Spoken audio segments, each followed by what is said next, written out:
Gedung kaca setinggi 50 lantai menjulang ke langit. Budi, mengenakan setelan jas, berdiri di samping Pertiwi.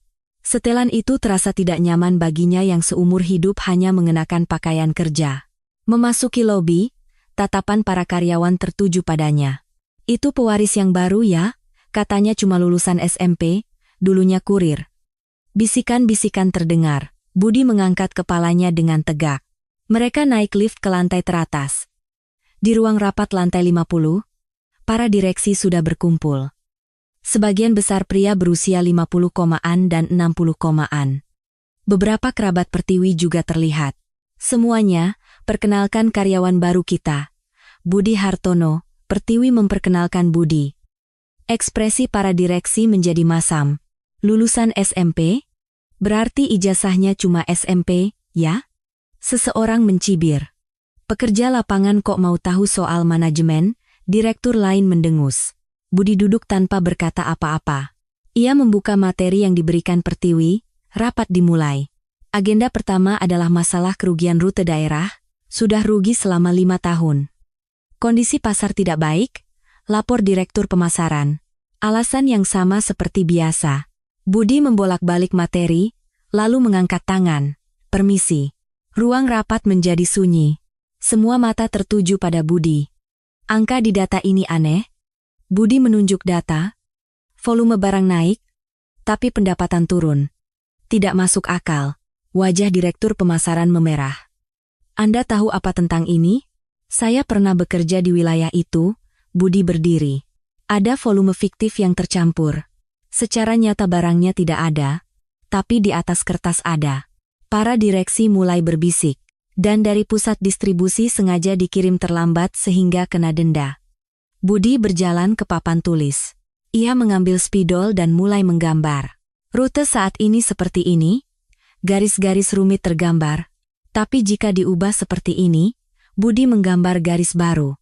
Waktu pengiriman berkurang 30%, dan biaya juga hemat 20%. Ruang rapat menjadi hening. Tidak ada yang bisa membantah. Lapangan tetaplah lapangan, manajemen itu berbeda. Akhirnya seorang direktur angkat bicara. Budi menatapnya lurus. Jawabannya ada di lapangan. Tolong lihat lapangan, bukan hanya kertas. Wajah direktur itu memerah padam. Seorang kurir yang bahkan tidak lulus SMA mau mengkritik rapat strategi kita? Suaranya penuh amarah. Pertiwi berdiri. Budi belajar dari lapangan. Bukan dengan kata-kata, tapi dengan keringat. Suara Pertiwi dingin. Mari kita buktikan dengan hasil. Jika apa yang dikatakan Budi benar, kita akan melaksanakannya. Para direksi terdiam. Mereka tidak bisa menentang perintah Pertiwi. Rapat selesai. Budi menatap diagram yang ia gambar di papan tulis, tenggelam dalam pikirannya. Beri saya waktu 2 minggu. Saya akan mencobanya, kata Budi. Para direksi keluar dari ruang rapat sambil berbisik. Anak kemarin sore seperti dia tahu apa? Budi mendengar semua perkataan itu. Tapi ia tidak peduli. Sore harinya, Budi pergi ke pusat distribusi. Para pekerja di sana menatapnya dengan kaget. Itu Budi, kan? Iya, benar. Tapi kenapa dia pakai jas? Budi mendekati para pekerja. Abang-abang, apa kabar? Tolong bantu saya. Saya sekarang jadi penanggung jawab di sini. Para pekerja tertawa. Kamu jadi penanggung jawab? Jangan-jangan. Benar. Makanya saya minta tolong. Budi menjelaskan rencananya. Ekspresi para pekerja menjadi serius. Apa ini bisa berhasil? Harus dicoba. Kan kita selalu bilang, kalau begini pasti bisa, kata seorang pekerja. 2 minggu berlalu. Mereka berkumpul lagi di ruang rapat. Saya laporkan. Budi membuka data. Tingkat kerugian rute daerah turun 15%. Mata para direksi membelalak. Tidak mungkin. Jangan-jangan datanya dimanipulasi? Silakan periksa sendiri. Budi menunjukkan foto-foto lapangan dan data. Bukti yang tidak terbantahkan. Pertiwi tersenyum. Lanjutkan. Baik. Nenek. Ibu Direktur. Budi bingung. Ia masih belum terbiasa dengan panggilan di kantor. Para direksi melihat Budi dengan pandangan berbeda. Pemuda yang mereka remehkan, ternyata benar-benar menunjukkan hasil. Proyek selanjutnya apa? Tanya Pertiwi. Peningkatan kesejahteraan para kurir? Jawab Budi. Dukungan premi asuransi, perluasan fasilitas istirahat, dan itu hanya akan menambah biaya. Teriak seorang direktur. Budi menggeleng. Tidak. Jika tingkat pergantian karyawan turun, biaya pelatihan akan berkurang, dan jika pekerja terampil bertambah, efisiensi akan meningkat. Budi menunjukkan perhitungan yang telah ia buat. Dalam setahun, investasi akan kembali, dan setelah 2 tahun, akan mulai menghasilkan keuntungan. Ruang rapat kembali hening. Waktu makan siang tiba. Budi pergi ke kantin perusahaan. Ia mengantre dan mengambil makanannya. Ia tidak ingin perlakuan khusus. Sambil membawa nampan dan mencari tempat duduk, seorang karyawan melambai. Duduk sini. Itu adalah karyawan tim logistik. Terima kasih. Budi duduk. Benaran kamu Budi yang dulu kerja sama kita? Iya, benar. Wah, luar biasa. Hidupmu berbalik total. Karyawan itu takjub. Budi tersenyum kecut. Bukan berbalik, tapi lebih seperti kembali ke tempat yang seharusnya. Sore hari, ia kembali ke ruang rapat. Pertiwi sudah menunggu. Untuk hari pertama, kau melakukannya dengan baik. Masih banyak kekurangan. Budi menunduk. Butuh waktu. Jangan terburu-buru. Pertiwi menepuk bahu Budi. Malam tiba. Budi tetap di kantor. Memeriksa data. Dari jendela, terlihat pemandangan malam kota Jakarta. Baru sebulan yang lalu ia mengantar paket di bawah sana, sekarang ia berada di kantor lantai 50. Hidup ini. Gumam Budi. Saat itu, pintu terbuka. Pertiwi masuk. Masih di sini? Iya. Sedang menyiapkan presentasi untuk besok, jawab Budi. Pertiwi duduk di samping Budi. Budi, jangan terlalu memaksakan diri, kau tidak bisa mengubah semuanya sekaligus. Saya tahu. Tapi saya terus teringat orang-orang yang bekerja keras di lapangan. Karena saya pernah ada di sana. Mata Budi menunjukkan ketulusan. Pertiwi tersenyum. Ya, itu kekuatanmu. Seorang pemimpin yang mengenal lapangan. Bakat sejati yang dibutuhkan perusahaan kita. Keduanya menatap pemandangan malam untuk waktu yang lama. Semua mata pedang di ruang rapat tertuju pada Budi. Namun, ia tidak lari. Ia memenangkan pertempuran kecil pertamanya, dan ini baru permulaan. 3 bulan telah berlalu sejak insiden pembakaran oleh Siti. Ia ditahan atas berbagai tuduhan dan menunggu persidangan di penjara. Pertiwi menyerahkan semua proses hukum yang tersisa kepada tim hukum perusahaan. Kini saatnya untuk meninggalkan luka masa lalu dan memulai babak baru. Hari itu, koreksi akta kelahiran Budi selesai. Di dokumen pengadilan, nama Arjuna Budi Prakoso tertulis dengan jelas. Setelah 19 tahun, ia mendapatkan kembali namanya yang sebenarnya. Budi melihat dokumen itu dengan mata berkaca-kaca. Mari kita temui akarmu lebih dulu, kata Pertiwi sambil meletakkan tangan di bahu Budi. Keduanya naik mobil hitam.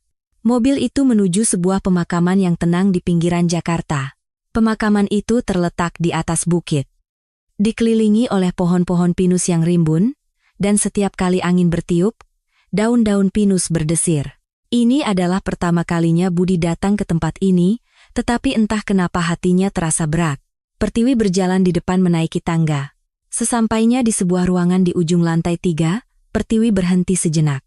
Ia mengambil napas dalam-dalam sebelum membuka pintu. Di dalam ruangan, 2 plakat nama diletakkan berdampingan. Arjuna Prakoso dan Riana Dewi, orang tua kandung Budi. Dalam foto, keduanya tersenyum cerah. Pertiwi berdiri di depan foto itu. Dengan tangan gemetar, ia menyalakan dupa. Putra kalian sudah tumbuh dewasa dengan baik. Suara Pertiwi menggema di ruangan itu. Sebuah kabar yang ia sampaikan kepada putra dan menantunya setelah 19 tahun. Budi berlutut. Meskipun baru pertama kali melihat wajah orang tuanya, ia merasa akrab. Bentuk mata ayahnya sama persis dengannya, dan senyum ibunya begitu hangat. Ayah, ibu, aku datang. Untuk pertama kalinya dalam hidupnya, Budi memberi hormat dengan nama aslinya. Suaranya bergetar, dan air mata menggenang di matanya. Pertiwi dan Budi berada di sana untuk waktu yang lama. Sebuah pertemuan yang melintasi waktu 19 tahun, tetapi mereka tetaplah keluarga. Keluar dari pemakaman, Keduanya kembali naik mobil. Kali ini, menuju kantor pusat Nusantara Logistik. Hari ini adalah hari pengumuman penting. Aula utama di lantai 1 kantor pusat dipenuhi oleh wartawan. Kamera dari berbagai stasiun televisi mengarah ke panggung. Mereka datang untuk meliput pengumuman resmi pewaris Nusantara Logistik. Saat Pertiwi naik ke panggung, lampu kilat kamera menyala. Di usianya yang ke-70, ia berdiri tegak di depan mikrofon. Mulai hari ini, pewaris Nusantara Logistik adalah Arjuna Budi Prakoso. Sebuah deklarasi yang singkat dan jelas. Para wartawan berbisik. Saat Budi naik ke panggung, lampu kilat kembali menyala. Budi yang mengenakan setelan jas tampak tegang, tetapi tatapan matanya tegas. Budi memegang mikrofon. Lapangan adalah awal dari segalanya. Budi mengumumkan 3 proyek reformasi ketenagakerjaan. Pertama, dukungan penuh asuransi kecelakaan kerja untuk kurir. Kedua, program pembinaan tenaga logistik muda. Ketiga, penetapan sistem kerja maksimal 52 jam seminggu. Para wartawan sibuk mencatat. Seorang pewaris konglomerat yang menjadikan peningkatan kesejahteraan pekerja sebagai program pertamanya adalah hal yang langka. Setelah konferensi pers selesai, Budi langsung menuju rumah sakit, tempat Lastri dirawat. Memasuki kamar rawat, Lastri mencoba bangkit dari tempat tidur. "Nenek, tetaplah berbaring." Budi buru-buru menopang Lastri. Lastri tersenyum melihat Budi, tetapi wajahnya jauh lebih kurus dari sebelumnya. Kankernya semakin parah. "Nenek lihat berita. Budiku hebat sekali." Suara Lastri lemah, tetapi penuh dengan kebanggaan. Budi memegang erat tangan Lastri. Tangan yang kasar dan keriput, jejak kerja keras selama 19 tahun membesarkannya. Malam itu, kondisi Lastri memburuk drastis. Para dokter berdatangan, dan Budi menunggu dengan cemas di koridor. Pukul 3 dini hari, dokter keluar, ekspresinya muram. "Anda harus bersiap-siap." Bahkan sebelum dokter selesai berbicara, Budi berlari masuk ke kamar. Lastri terbaring dengan masker oksigen. Ia nyaris tidak bisa membuka mata dan menatap Budi. "Budi." Lastri dengan susah payah mengangkat tangannya. Budi menggenggam tangan itu. "Nenek, minta maaf. Sekarang, kau harus lebih bahagia." Itu adalah kata-kata terakhir Lastri. Ia memejamkan mata dengan ekspresi damai. Budi tidak bisa melepaskan tangan Lastri. Air matanya tidak berhenti mengalir. "Nenek, terima kasih banyak telah membesarkanku seperti ini," bisik Budi. Begitulah, Lastri kembali menjadi bintang di langit. Pemakamannya diadakan dengan tenang. Budi, sebagai pihak keluarga, menjaga rumah duka selama 3 hari. Rekan-rekan kerjanya di lapangan datang melayat, dan Pertiwi selalu berada di sisinya. Setelah pemakaman selesai, Budi kembali ke perusahaan. Tidak ada waktu untuk berlarut-larut dalam kesedihan. Seperti pesan terakhir Lastri, sekarang ia harus lebih bahagia.